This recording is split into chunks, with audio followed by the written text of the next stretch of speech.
ஞானச்சாரலை விரும்பி கேட்டு தொடர்ந்து ஆதரவு அளித்து வரும் நண்பர்கள் மற்றும் பார்வையாளர்கள் அனைவருக்கும் மனமார்ந்த நன்றிகள். இந்த பதிவு உங்களுக்கு பயனுள்ளதாக இருந்தால் இந்த கருத்துக்கள் பலரையும் சென்றடைய உங்கள் நண்பர்கள் மற்றும் உறவினர்களுடன் ஷேர் செய்து சேனலை சப்ஸ்கிரைப் செய்யுங்கள்.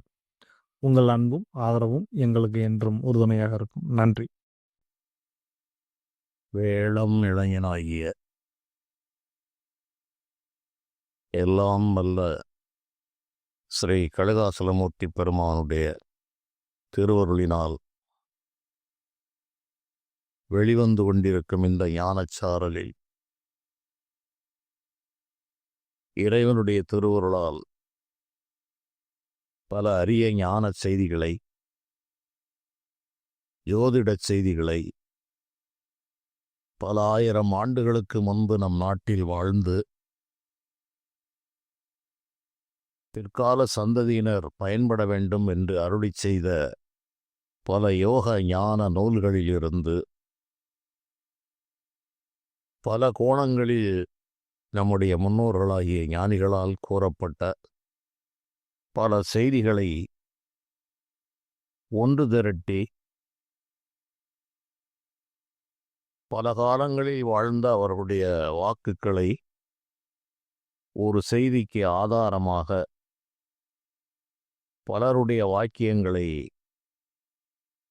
ஒன்றிணைத்து சந்தேகத்திற்கிடமில்லாத வகையில் உங்களோடு பகிர்ந்து வருகிறேன். ஏனென்றால் இது ஒரு பொழுதுபோக்கு நிகழ்ச்சி அல்ல.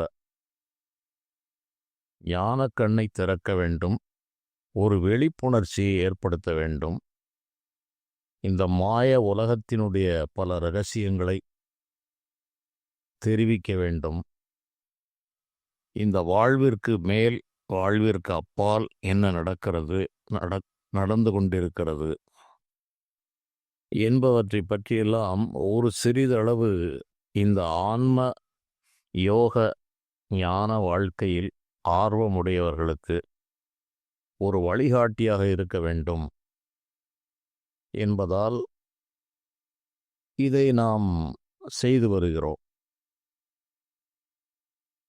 இந்த யோக வாழ்வில் பல சந்தேகங்கள் வந்து கொண்டே இருக்கும். மனிதர்களுடைய நிலை பல விதங்களிலே இருக்கிறது என்பதை நாம் பார்க்கிறோம். எல்லா மனிதர்களுடைய மனங்களும் ஒன்றுபோல் இல்லை.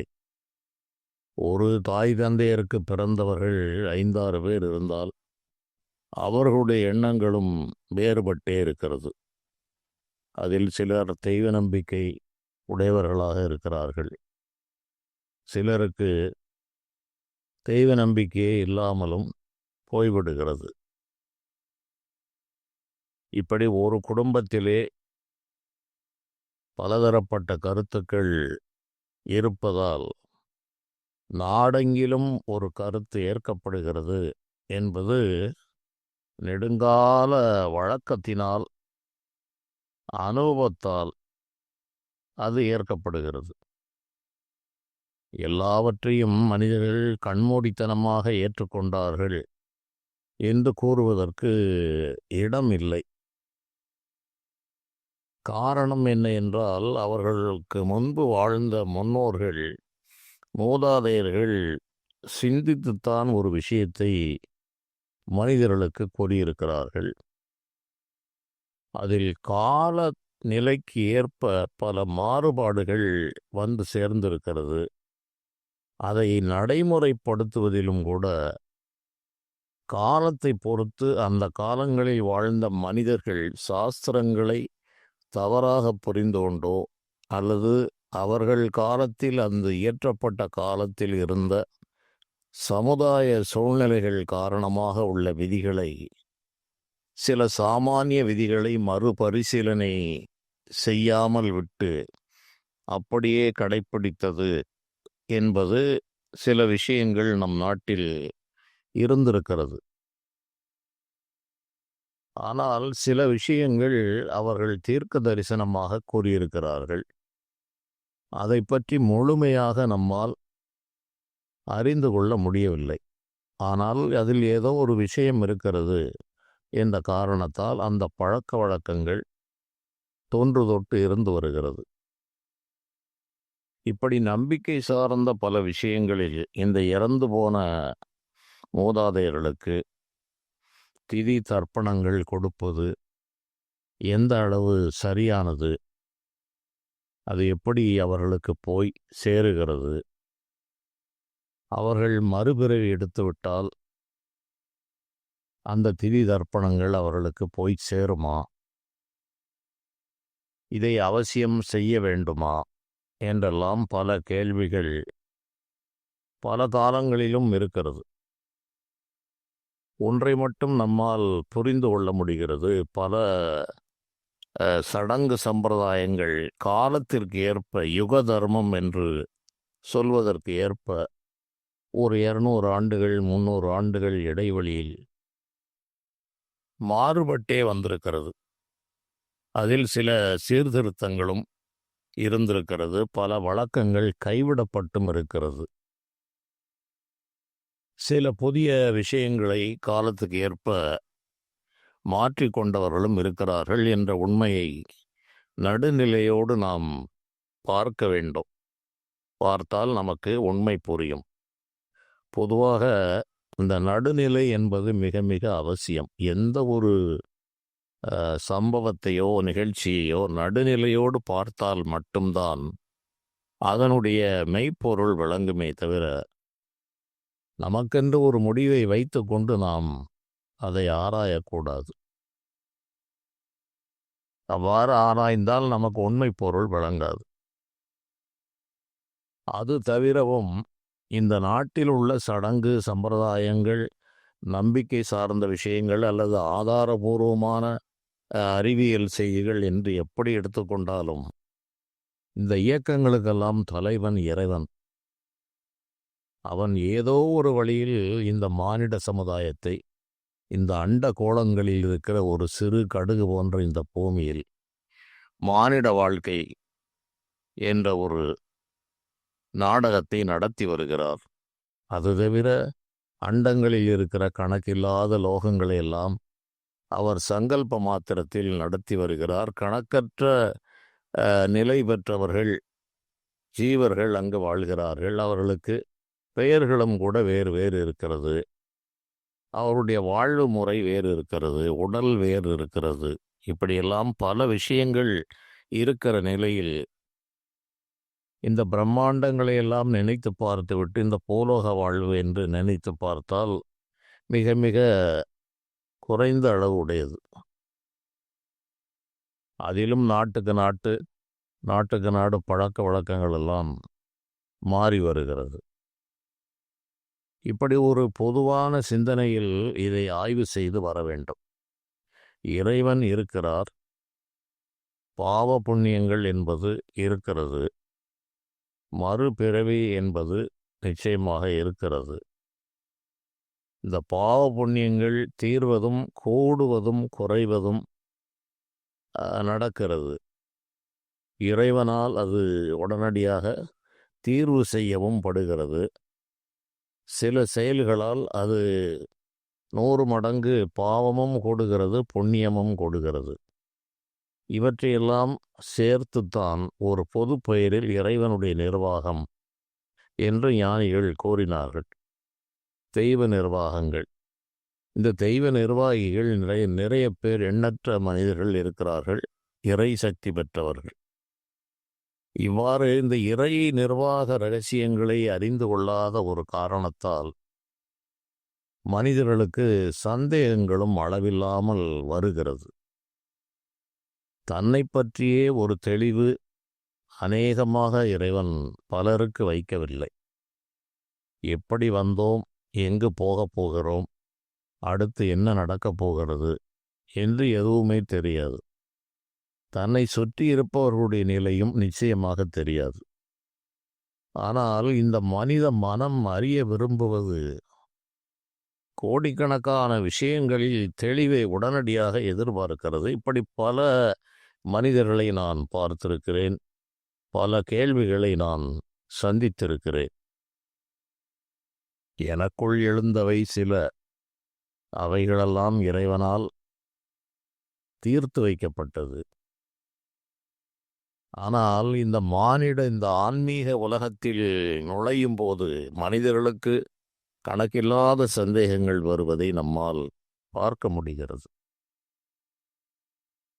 அது தேவையா என்றால், முதலில் தான் யார் என்று தெரிந்து கொண்ட பிறகு இதுபோல இறைவனுடைய படைப்பு ரகசியங்களை பின்னால் இறைவனே விளக்குவார், அல்லது அதற்கான அறிவு இவர்களுக்கு வரும்.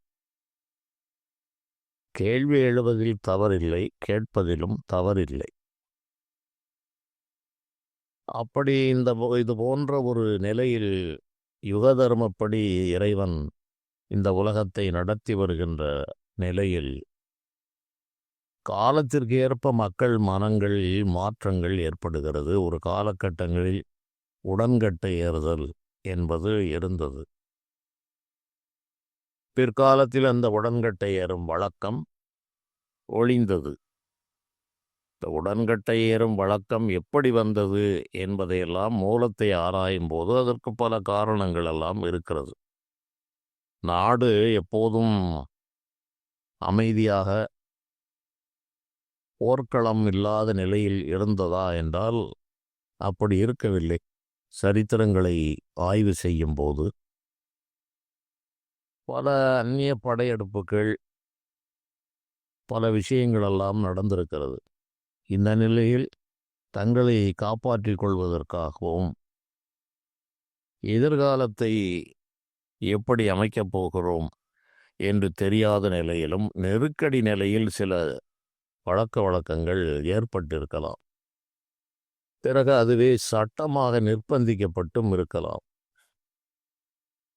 ஆனால் எல்லாவற்றுக்கும் அவர்கள் ஒரு கால சூழ்நிலை, ஒரு நெருக்கடியை அவர்களுக்கு கொடுத்திருக்கலாம். அவ்வாறு கொடுத்த காரணத்தால் இந்த வழக்கங்கள் ஏற்பட்டிருக்கிறதே தவிர, அப்படி ஒரு நெருக்கடி இல்லாமல் இது போன்ற பழக்கங்கள் சும்மா இருக்கிற மனிதனை, ஆணையோ பெண்ணையோ, பெண்களுக்குத்தான் இந்த உடன்கட்டை என்று இருக்கிறது, அவர்களை கொண்டு போய் சிதையிலே ஏற்றுவது என்பதற்கு வாய்ப்பில்லை. அதைப்போல குழந்தை திருமணங்கள் என்பதும் ஒரு காலகட்டங்களில் நம் நாட்டில் நடந்திருக்கிறது. அதில் பல நோக்கங்களை அவர்கள் வைத்திருந்தார்கள். அது அப்போதைய காலத்திற்கு சரியாகவே இருந்திருக்கிறது.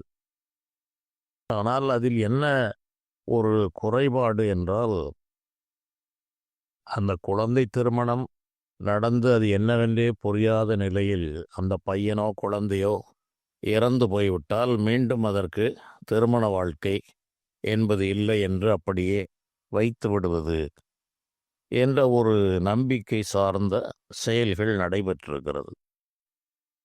அது பிந்திய காலங்களில் அது ஒரு மிகப்பெரிய மன நெருக்கடிகளை மனிதர்களுக்கு உருவாக்கி, சரி இதுதான் விதி என்று ஒருவரை பார்த்து ஒருவர் கடைப்பிடிக்க வேண்டிய கட்டாய நிலையில், இந்த சமுதாயத்தை மீற முடியாத நிலையில் அந்த பழக்க வழக்கங்கள் தொடர்ந்து படிப்படியாக அதில் சில மாறுபாடுகள், விழிப்புணர்ச்சிகள் எல்லாம் வந்து அவைகள் கைவிடப்பட்டது. ஆனால் அது வந்ததனுடைய நோக்கம் அந்த காலத்தில் சரியாக இருந்திருக்கலாம்.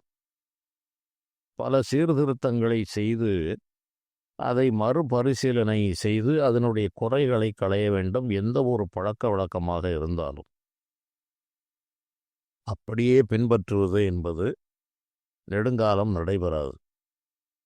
அதுபோல அநேக பழக்க வழக்கங்கள், இறப்பு நிகழ்ச்சி, பிறப்பு நிகழ்ச்சி என்று அந்தந்த காலத்திற்கு ஏற்ப அந்த மனிதர்கள் அதை கூட்டியும் குறைத்தும் பயன்படுத்தி வருகிறார்கள். இன்றைய நிலை எப்படி இருக்கிறது என்பது அனைவருக்கும் தெரியும். இன்றைய அவசர உலகில் மின்சார மயானங்கள் வந்துவிட்டது. அந்த காலங்களில் இருந்த நடைமுறைகளை இளைய தலைமுறையினர் அறிந்திருக்கவே முடியாத அளவு, ஒரு 60 ஆண்டுகளுக்கு முன்பு, சாதாரணமாக ஒரு 60 ஆண்டு 80 ஆண்டுகளுக்கு முன்பெல்லாம் நடந்த செய்திகள் ஒரு இறப்பு என்றால் அது எப்படி நடந்தது, ஒரு திருமணம் என்றால் எப்படி நடந்தது. 4 நாள்களுக்கு முன்பாகவே வீடுகளிலே திருமணங்கள் நடக்கும். இது போன்ற எந்த இயந்திரங்களும் இல்லை. மனிதர்களே உழைத்து அந்த மாவை அரைப்பது, பொடிகளை உரலிலே போட்டு இடித்து சலித்து எடுப்பது என்று பலருக்கும் வேலை இருக்கும். வீட்டிலே முற்றத்திலே வைத்துத்தான் திருமணங்கள் நடக்கும். இதுபோல ஏசி ஹால், சாப்பாடு வெளியே சொல்லி அரேஞ்ச்மெண்ட் பண்ணுவது, பஃபே சிஸ்டம் என்று எந்த ஒரு பத்திரிகை அடிக்கிற அச்சுக்கலைகளும் இல்லாத காலம். ஒரு நபரை விட்டு சொல்லுவார்கள், வண்டி கட்டி வாகன வசதி இல்லாத காலம். வண்டி கட்டி நடந்தோ வண்டி கட்டியோ மாட்டு வண்டிகளிலே செல்கிற தொலைவு உள்ள ஊர்களுக்குத்தான் பெண்ணை கொடுப்பது எடுப்பது என்றெல்லாம் இருந்தது. தண்ணீர் இப்படி வீட்டுக்கு வீடு வரவில்லை. கழிப்பறை வசதி வீட்டுக்கு வீடு இல்லை. குளியலறை வசதிகள் இல்லை. ஒவ்வொரு அறைகளாக 10 அறைகள் உள்ள வீடுகளெல்லாம் இல்லை. ஏதோ அந்தந்த கால வழக்கப்படி அமைந்திருக்கும். அநேகருக்கு குடிசை வீடுகளே இருந்திருக்கிறது, ஓட்டு வீடுகள் இருந்திருக்கிறது. அதற்கு அடுத்த நிலையில் காரை வீடுகள் என்றுதான் இருந்திருக்கிறது.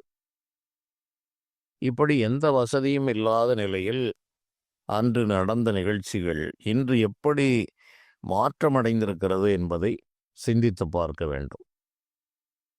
அதேபோல் இறப்பு நிகழ்ச்சி என்றாலும் 4 நாள், 1 ஆண்டுகள் அவர்கள் அந்த துக்கத்தை அனுஷ்டிப்பார்கள். காரணம் இதே விஷயம்தான். போக்குவரத்து வசதி கிடையாது, மின்சார வசதி கிடையாது.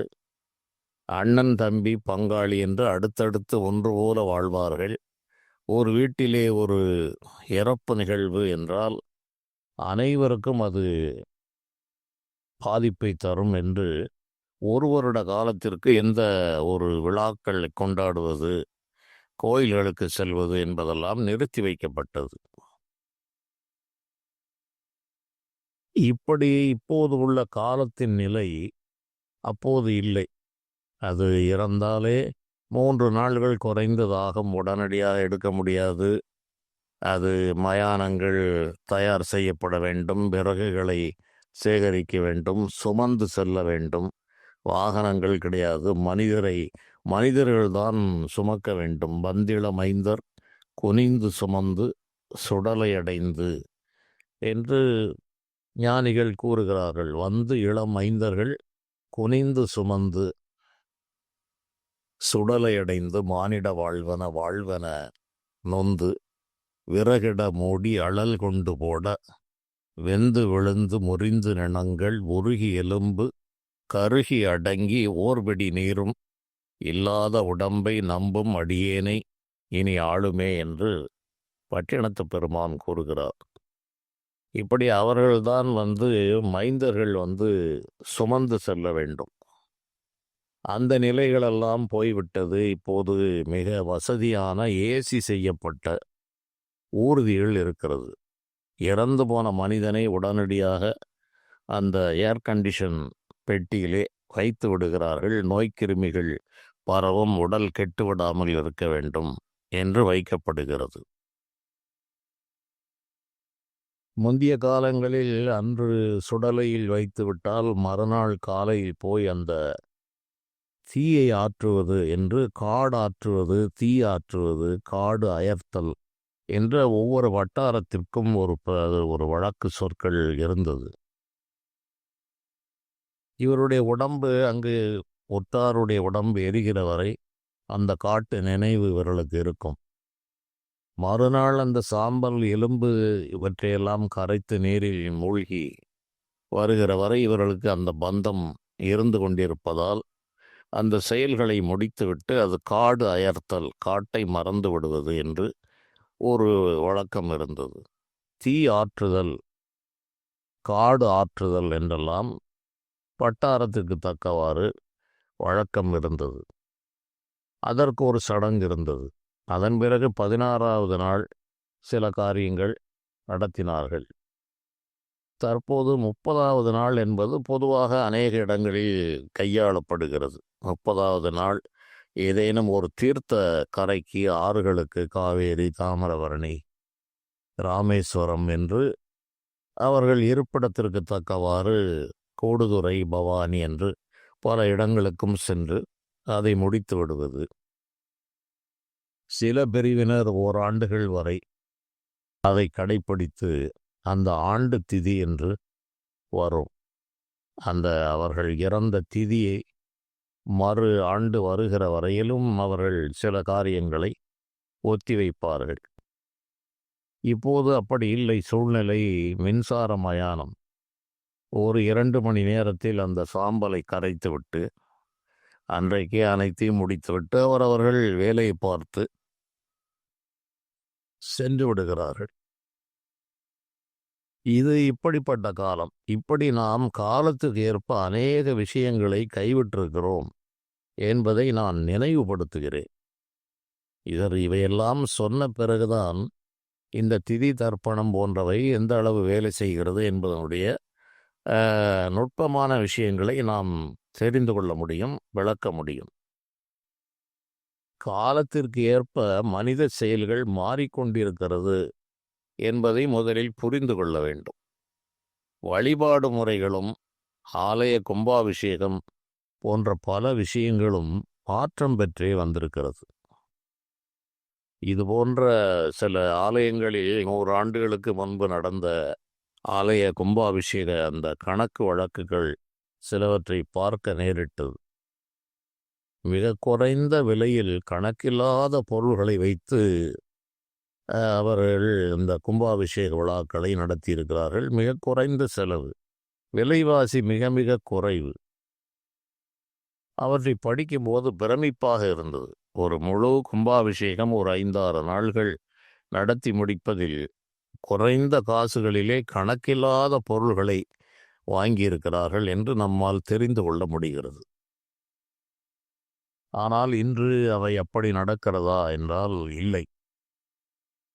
இன்றைய மனிதர்கள் பழைய ஆலயங்கள் மட்டுமே அந்த பழமை மாறாமல் இருக்கிறது. நூதனமாக கட்டப்படுகிற ஆலயங்கள், நூதனமாக சிமெண்ட், இரும்பு கம்பிகள்,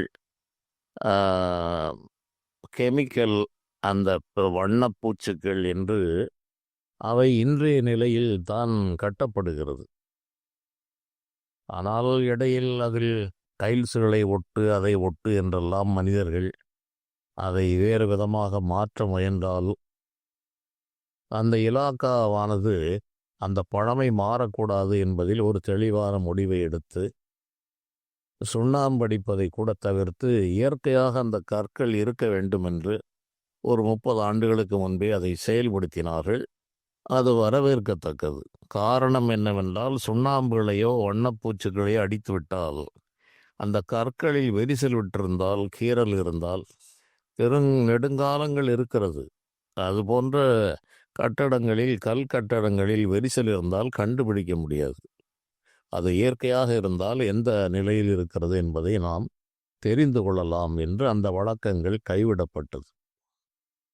சாதாரணமாக வெளிப்புறங்களிலே மனிதர்கள் தாங்களாக கட்டி கொள்ளக்கூடிய ஆலயங்களில் இரும்பு, சிமெண்ட், கெமிக்கல் கலவைகள் இவை இல்லாத ஆலயங்கள் என்பது இல்லை. ஆனால் சாஸ்திரங்கள் என்ன கூறுகிறது என்றால், கல்லை மட்டுமே பயன்படுத்த வேண்டும். வெண்கலம், செம்பு, பித்தளை போன்ற உலோகங்களை பயன்படுத்த வேண்டும். இரும்பை பயன்படுத்தக்கூடாது என்பது ஆலயங்களுடைய விதி. எங்கு தேவையோ அந்த பிரதான கதவு போன்றவற்றில் அந்த தாழ்பாள் என்று போடுகிற அந்த பூட்டு போன்ற விஷயங்கள் தான், அதிலும் கூட பித்தளை பூட்டுகள் எல்லாம் பயன்படுத்தினார்கள். அநேகமாக இரும்பின் உபயோகத்தை தவிர்த்தார்கள். இன்று அவையெல்லாம் மீறப்பட்டு இந்த டைல்ஸ் என்று போடுவது, இரும்பு கம்பிகளால் கான்கிரீட் போடுவது என்றுதான் அநேக புதிய கோயில்களெல்லாம் அமைக்கப்பட்டிருக்கிறது. கற்கோயில்கள் அமைப்பதே சிறந்தது.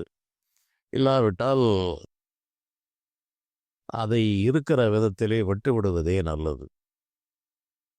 சுண்ணாம்பு கலவைகளும் இந்த செம்மண் கலவைகளும் கல் போன்றவற்றினுடைய உபயோகங்களும் இந்த ஆலய அதிர்வுகளை நமக்கு சரியான முறையில் வழங்குகிறது. அதில் செயற்கையாக பல விஷயத்தை சேர்த்தால் அதன் பயன் நமக்கு முழுமையாக கிடைக்காமல் போய்விடுகிறது. இப்படி காலத்திற்கு ஏற்ப பல விஷயங்களை நாம் மாற்றிவிட்டோம் என்பதையே நம்மில் பலர் உணரவில்லை. அதை தவிர கும்பாபிஷேகம் என்று சொன்னால் முன்பு எளிமையாக நடந்திருக்கிறது. இப்போது அந்த எளிமையை பார்க்க முடியவில்லை. கணக்கில்லாத குண்டங்களை போடுகிறேன் என்று 64 குண்டம் 108 குண்டம் என்று அதற்கு பெரிய யாகசாலை என்று கொட்டகைகள் போடப்படுகிறது. பூக்களுக்கு செலவு, போட்டோக்களுக்கு செலவு, வீடியோக்களுக்கு செலவு, வருகிற போகிற மனிதர்களுக்கெல்லாம் பொன்னாடை போடுகிற செலவு என்று ஆடம்பரமான செயல்கள். அங்கு அருள்தான் பிரதானமானது. எவ்வளவு மந்திரங்கள் ஜபிக்கப்படுகிறது என்பதுதான் முக்கியமானது. ஆனால் அது பல செலவுகள் ஆடம்பர செலவுகளாகவே இன்று வழக்கங்கள் மாறி போய்விட்டது. அன்றைய காலங்களில் இதுபோல போட்டோ என்பதே இல்லை, வீடியோ என்பது இல்லை, மின்சார விளக்க அலங்காரங்கள் எல்லாம் இல்லை. இப்படி கணக்கில்லாத குண்டங்களை போடுவது, அதிலே வண்ணத்தை அடிப்பது என்பதும் இல்லை. இப்படி அநேக விஷயங்களை மனிதர்கள் தங்கள் வசதிக்கு ஏற்ப மாற்றிக்கொண்டே செல்கிறார்கள்.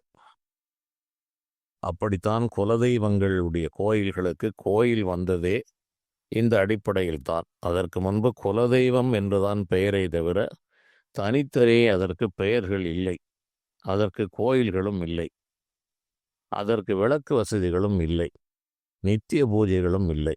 இவற்றையெல்லாம் நான் ஏற்கனவே கூறியிருக்கிறேன்.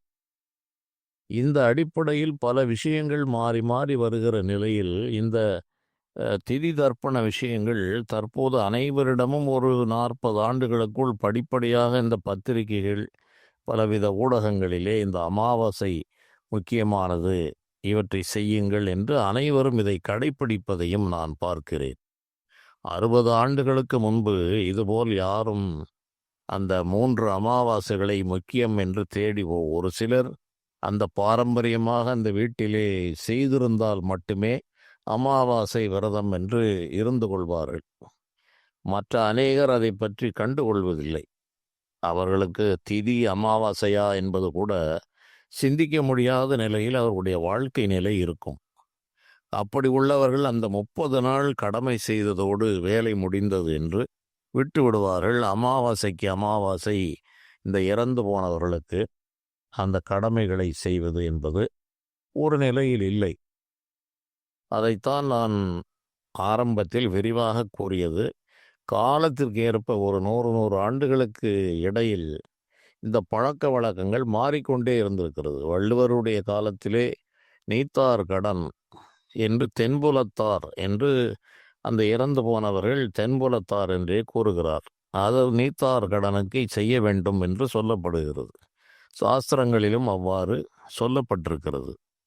சுருதி யுக்தி அனுபவம் என்று சொல்வார்கள். எந்த ஒரு விஷயமானாலும் சுருதி வாக்கியங்கள் என்ன சொல்லி இருக்கிறது, அதை நாம் நம்முடைய அறிவால் சிந்தித்து பார்த்து நமக்கு என்ன விடை கிடைக்கிறது, அதை அனுபவத்தால் செய்யும்போது என்ன நமக்கு பயனை நாம் காண்கிறோம். இந்த மூன்றும் எந்த அளவு ஒத்துப்போகிறதோ அதை நாம் வழக்கமாக்கி கொள்ள வேண்டும் என்பதுதான் நம் நாட்டினுடைய கொள்கையாக இருந்து கடைப்பிடிக்கப்பட்டு வந்திருக்கிறது. எவ்வது உறைவது உலகம், உலகத்தோடு அவ்வது உறைவது அறிவு என்று வள்ளுவர் பெருமான் கூறுகிறார். உலகத்தோடு ஒட்ட ஒழுகல் கல்லார் பலகற்றும் அறிவிலாதார் என்று இந்த உலகம் உலகம் என்றே கூறுவார். இந்த உலகம் என்று கூறுவதை இன்று மனிதர்கள் வாழ்கின்ற உலகத்தை அவர் கூறுகிறாரா என்றால் இல்லை. சான்றோர்களுடைய உலகம் என்ன கூறுகிறது, அறிஞர்கள் உலகம் என்ன கூறுகிறது? மழித்தலும் நீட்டலும் வேண்டாம், உலகம் பழித்தது ஒழித்துவிடின்.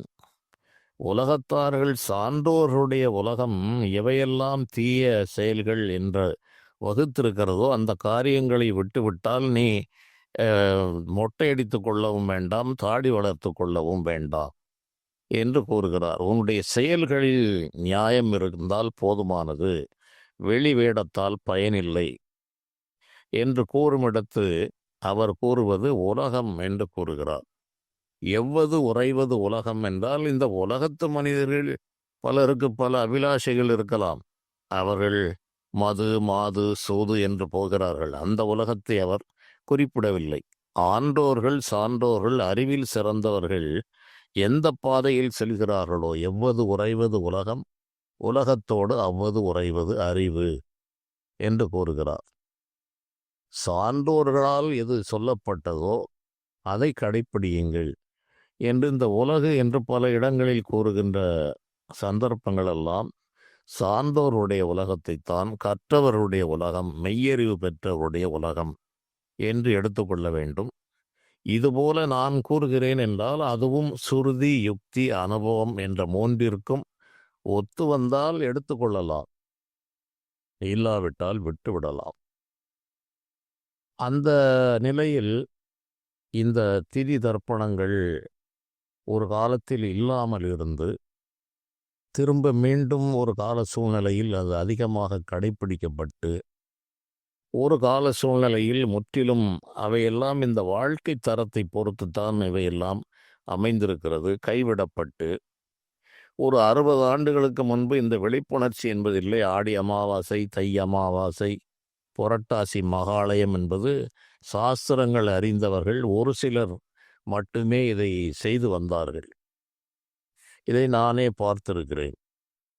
அதன் பிறகு இப்போது ஒரு 40 ஆண்டுகளுக்குள் படிப்படியாக இந்த பத்திரிகைகளிலும் பல பல விஷயங்களிலும் இன்று ஊடகங்கள் என்று வந்து பல ஆண்டுகள் ஆகிவிட்டது. இவற்றிலெல்லாம் முக்கியமாக இதை பற்றி வலியுறுத்துகிற காரணத்தால் மனிதர்கள் இன்று அதிகபட்சமாக செல்கிறார்கள் என்பதையும் நான் பார்க்கிறேன். இந்த 3 அமாவாசைகளில் நதிக்கரைகள், ஆற்றுக்கரைகள், குளக்கரைகள் என்று கணக்கில்லாத மனிதர்கள், இது பற்றிய எந்த விழிப்புணர்ச்சிகளும் இல்லாமல் இருந்தவர்களெல்லாம் கூட இந்த பத்திரிகை செய்திகள், ஊடக செய்திகள் என்று பலவற்றை பார்த்து, தொலைக்காட்சி செய்திகளை எல்லாம் பார்த்து அவர்கள் இந்த 3ஐயும் தவறாமல் செய்கிறார்கள். அந்த நாள்களிலே குற்றாலம், பாவநாசம் என்று இந்த பகுதியில், நெல்லை மாவட்டத்தில் அங்கு கணக்கில்லாத கூட்டங்கள் இருக்கிறது. இப்படி ஆற்றுக்கரைகளில், தாமிரபரணி கரைகளில், தாமிரபரணியிலும் வல்லநாடு என்று ஊர் இருக்கிறது, தூத்துக்குடி செல்லும் வழியில் மொரப்பநாடு என்று ஒரு ஊர் இருக்கிறது. இப்படி பல இடங்களில் இந்த திதி தர்ப்பணங்கள் வெகுவாக நடந்து வருகிறது.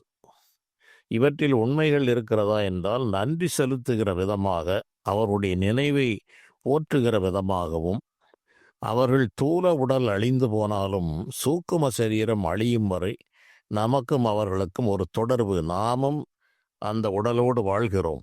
அந்த உடலோடு வாழ்கிற போது அந்த சூக்கும சரீரத்தில் அவர்கள் இருந்தாலும் அந்த தொடர்பு அற்றுப்போகாது என்ற ஒரு நம்பிக்கையின் அடிப்படையில் இது போன்ற திதி தர்ப்பணங்கள் செய்யப்படுகிறது. அவர்கள் அதை மானசீகமாக ஏற்கிறார்கள். இது நன்றி உணர்வை குறிக்கிற ஒரு செயல். இறந்து போனவர்களை அத்தோடு மறந்து விடுவது என்ற நிலையில்லாமல் அவர்களை நினைவில் வைத்து வணங்குவது, முன்னோர்களை வணங்குவது, பித்தூர்கள் என்று சொல்லி அவர்களை வணங்குவது, அவருடைய ஆசியை பெறுவது என்று பொதுவாக கண்ணுக்கு தெரியாத பல நிலைகளில் பலர் வாழ்கிறார்கள். அவர்களுடைய ஆசீர்வாதங்களை பொதுவாக விண்ணுலகத்தினர் என்று கூறிவிடுவார்கள். வானோர்க்கு உயர்ந்த உலகம் புகும் என்று வள்ளுவர் கூறுகிறார். வானோர்கள் என்பதையும் கூறுகிறார். அவர்களுக்கு உயர்ந்த உலகம் இருக்கிறது என்று 2 உண்மைகள் இதில் தெரிகிறது. வானோர்க்கு உயர்ந்த யான் எனதென்னும் செருக்கறுப்பான், வானோர்க்கு உயர்ந்த உலகம் புகும். யான் எனது என்ற அந்த அஞ்ஞானத்தை அறுத்த ஞானிகள் வானோர்க்கும் உயர்ந்த உலகமாகிய அந்த அறிவு உலகத்தில், இறை நிலையில் சிவலோகத்தை, வைகுந்தத்தை அடைகிறார்கள் என்று வள்ளுவர் பெருமான் கூறுகிறார். அதுபோல அந்த உயர்ந்த நிலைக்கு வாழ்கின்ற வானோர்களெல்லாம் நம்முடைய பிரார்த்தனையை ஏற்கிறார்கள், ஆசி வழங்குகிறார்கள் என்ற தெய்வ நிர்வாக நம்பிக்கைகள் இதன் அடிப்படையாக இருக்கிறது. அந்த நிலையில் இவர்கள் இந்த திதி தர்ப்பணங்களை செய்யும்போது அந்த சூக்கும சரீரத்தில் அவர்கள் பல லோகங்களிலே வாழ்கிறார்கள். இவற்றை அறுதியிட்டு கூற யாராலும் இயலவில்லை.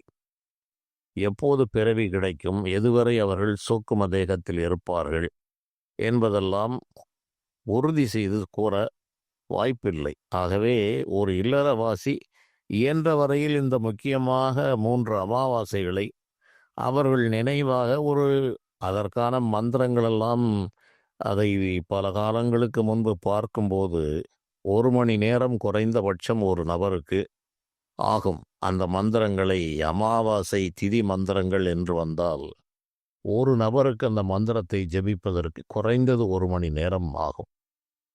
இன்று அவ்வாறெல்லாம் எங்கும் செய்யப்படுவதாக தெரியவில்லை. ஒரு காலத்தில் செய்திருக்கிறார்கள். இன்று 50 பேரை உட்கார வைத்து 50 பேருக்கும் ஒரு தர்ப்பையை போட்டு ஒரு 10 நிமிடங்களில் அந்த 50 பேருக்கும் மந்திரத்தை சொல்லி அதுதான் நடக்கும். காரணம், இங்கே மின்சார மயானம் வந்துவிட்டது. ஏதோ அந்த கடமையை செய்து விட்டோம் என்று இவர்களுக்கும் ஆற்றுக்கரைக்கு போனோம், பாட்டனை நினைத்தோம், தந்தையை நினைத்தோம் என்று ஒரு மன திருப்தி என்ற அளவில் இன்று சென்று கொண்டிருக்கிறது.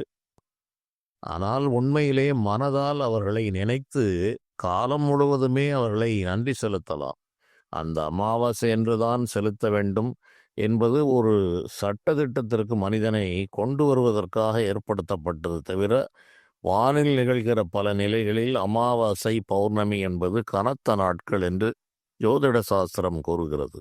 அந்த நாள்களிலே மரண நிலையில் இருப்பவர்கள் அநேகர் இந்த ஆண்களாக இருந்தால் அமாவாசையை ஒட்டி முன்பின் வரக்கூடிய நாள்களிலும் அமாவாசை நாள்களிலும் உயிரை விடுகிறார்கள். பெண்களாக இருந்தால் பௌர்ணமி திதியை ஒட்டிய காலங்களில் நோய்வாய்ப்பட்டு இருக்கும்போது அவர்களுக்கு இந்த உயிர்கண்டங்கள் இருக்கிறது. இதுபோல வானத்திலே கேள்விகள் கேட்டுக்கொண்டே இருப்பார்கள். என்னிடம் பல கேள்விகளெல்லாம் வந்தது உண்டு. சந்திரன் அன்று இல்லை, ஆகவே அவர்கள் உணவுக்காக வீடு தேடி வருகிறார்கள். சந்திரன் வானத்தில் இருந்து கொண்டுதான் இருக்கிறது. இந்தியாவில் அமாவாசை என்றால் உலகம் முழுவதும் அமாவாசை என்று உலகத்திலேயே சொல்ல முடியாது. அந்த நிலையில் சந்திரன் இருக்கிறது, அமுததாரை வருகிறது என்றால் அது எல்லாம் வேறு விஷயங்களாக இருக்கிறது. நாம் இப்போது மானிட நிலைக்கு ஏற்ப உள்ள கேள்விகளுக்கு நான் விளக்கத்தை தருகிறேன். ஞான நிலையில் என்பது அதாகவேதான் துறவிகளுக்கு இந்த தர்ப்பணம் திதி என்ற எந்த சட்டத்திட்டங்களும் இல்லை. அவர்கள் எதையும் செய்ய வேண்டிய அவசியமில்லை என்று வைத்தார்கள்.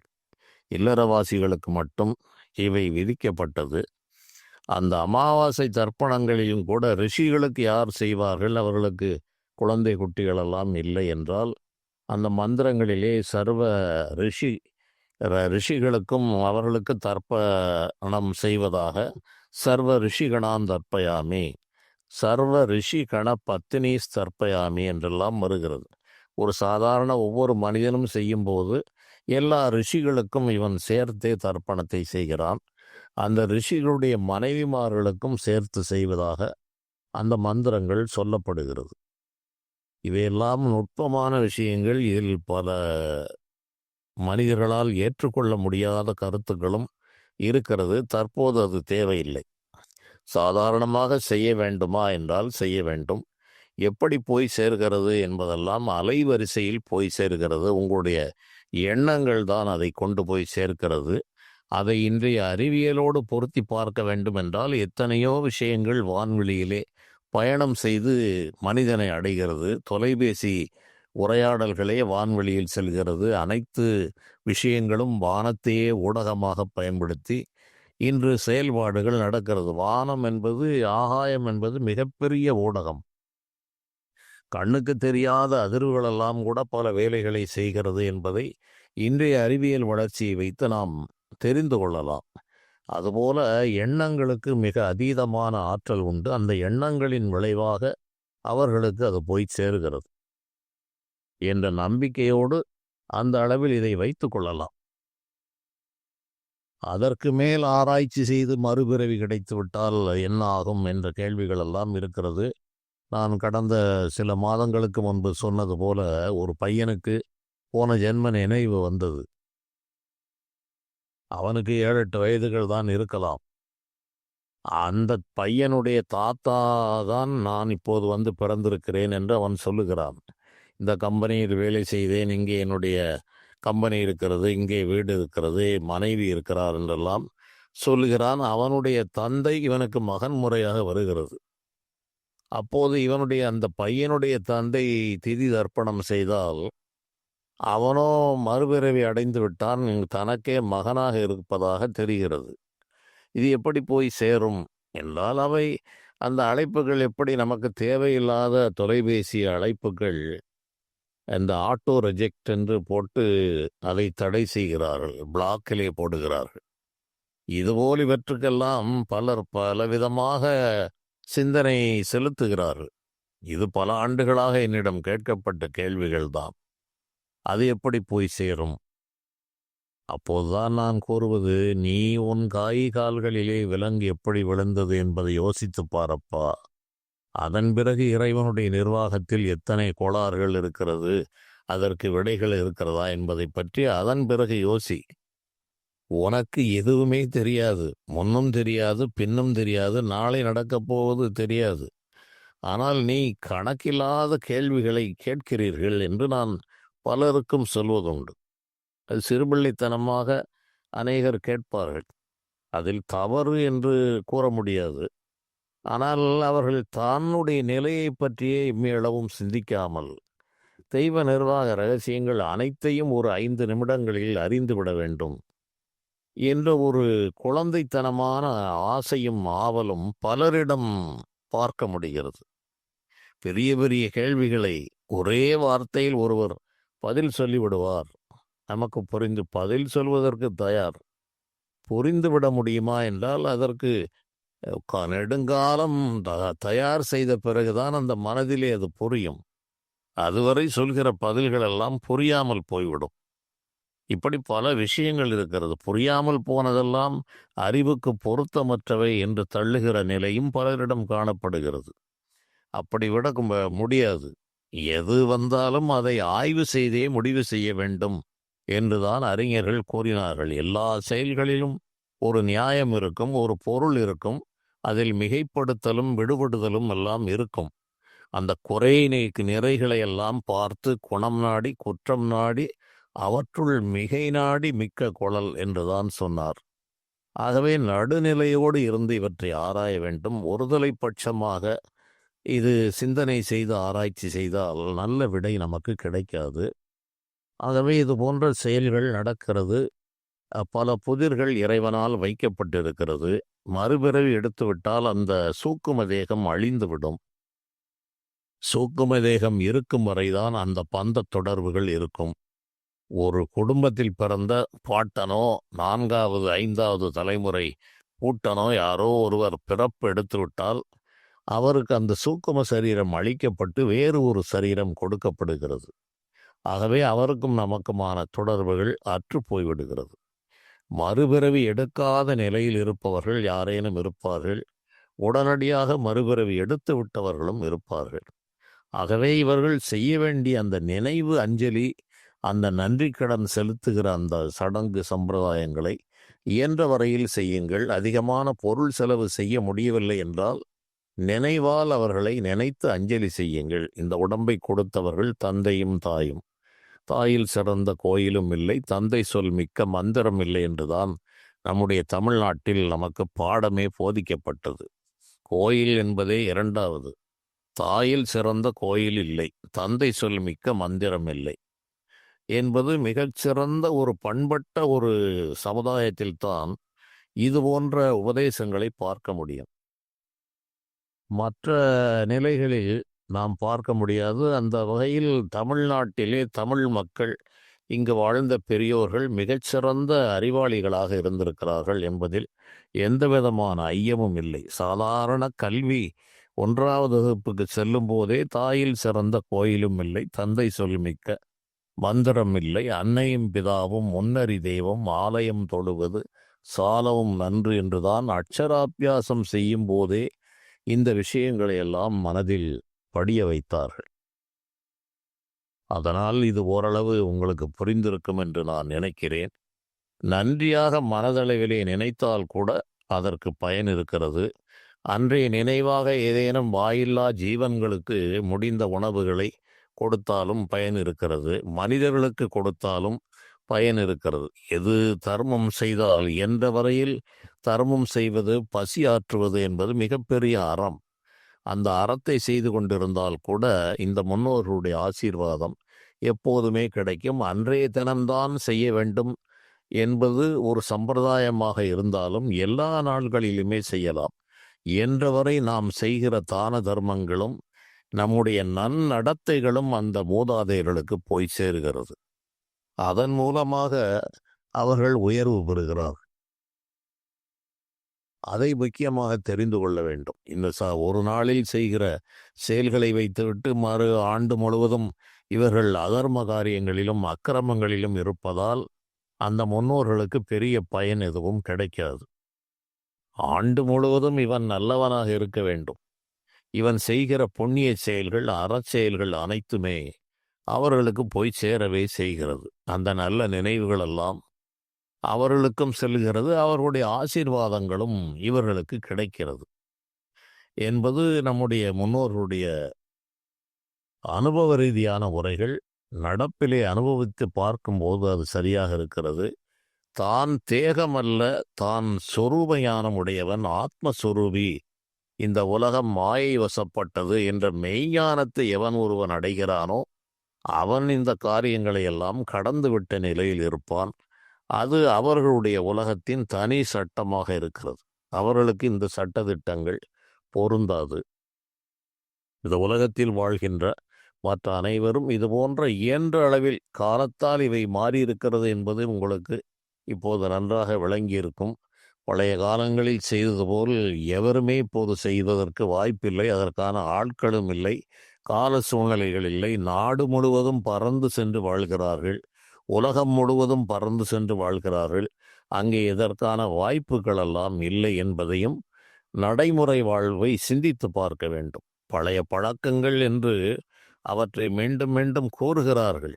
ஆனால் அவை எந்த அளவில் கடைப்பிடிக்கப்படுகிறது, கால மாற்றத்தால் எத்தனை அதில் மாற்றங்கள் வந்திருக்கிறது. மனிதன் தன் வசதிக்காக பல விஷயங்களை கைவிடுகிறான், மாற்றுகிறான். அதுபோலவே தான் இது போன்ற பழக்க வழக்கங்களும் இருக்கிறது. இங்கு உணர்வுகள் தான் முக்கியமே தவிர பொருள் செலவும் அந்த அதிகமான ஆடம்பரமாக செய்ய வேண்டும் என்பது முக்கியமல்ல.